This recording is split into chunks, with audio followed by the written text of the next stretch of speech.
Hello மக்களே, இன்றைக்கி நம்ம பார்க்க போகிற வீடியோ என்னென்னு பார்த்தீங்கன்னா, நம்ம வீட்டில் பச்சை வாழைப்பழம் வந்து தார் விட்டது இல்லையா, ஒரு 4 பச்சை வாழை மரங்கள்.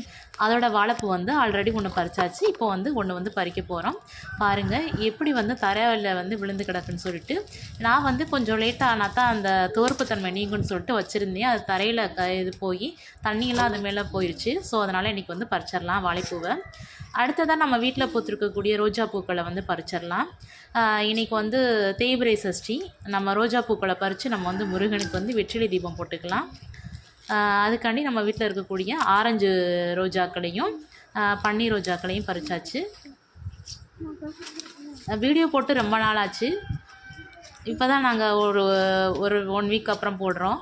பூக்கள் வந்து அதிகமாக பூக்களை இப்போ தான் பூத்துட்ருக்கு. இது வந்து நம்ம அரசு தோட்டக்கலை மற்றும் பண்ணையில் வாங்கின 15 ரூபாய் செடி. பாருங்கள், இது வந்து 7வது வாட்டி பூத்துருச்சு. அதையும் பறிச்சுக்கலாம்.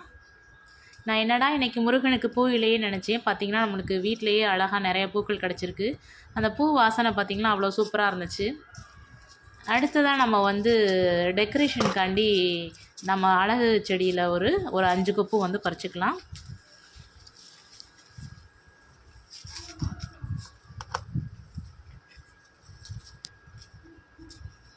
நம்ம வியன்குட்டி பறிச்சிட்ருக்காரு. இது நல்லா டெக்கரேஷன் பண்ணுறதுக்கு சூப்பராக இருக்கும் இந்த செடி. போதுவா வாழைப்பூ, டெக்கரேஷனில் இருக்கக்கூடிய அழகான செடிகள். அடுத்து ரோஜாப்பூ. ரோஜாப்பூவில் 2 வகை பறிச்சாச்சு, பன்னீர் ரோஜா, ஆரஞ்சு ரோஜா.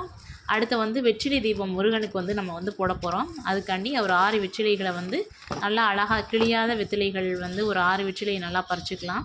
6 வெற்றிலை வந்து நம்மளுக்கு வந்து தேவைப்படுது. 6 வெற்றிலைகளை நல்லா க்ளீனாக அலசி எடுத்துகிட்டு அதை வந்து நம்ம வந்து முருகனுக்கு வச்சு பூஜை பண்ணி எடுத்துக்கலாம். அதுக்காண்டி நம்ம ஒரு 6 வெற்றிலைகளை பறிச்சுக்கலாம். அவ்வளோதான் மக்களே, இன்றைக்கி நம்ம வீட்டில் அறுவடை பண்ணக்கூடிய பன்னீர் ரோஜா, ஆரஞ்சு ரோஜா, டெக்கரேஷன் ஃப்ளவர் கொஞ்சம் பறிச்சிருக்கேன், வெற்றிலைக்கு கொஞ்சம் 6 பறிச்சிருக்கேன். அடுத்து வந்து வாழைப்பூ 1 பறிச்சிருக்கேன். இதான் நம்ம இன்றைக்கி வீட்டில் அறுவடை பண்ணக்கூடிய பூக்கள், வெற்றிலை, வாழைப்பூ. நம்ம வீடியோ போடலைன்னு நினைக்காதீங்க. இனிமேல் அடுத்தடுத்து வீடியோ ஷார்ட்ஸ் எல்லாம் வரும். நம்ம வீடியோ தொடர்ந்து பாருங்கள். நன்றி மக்களே.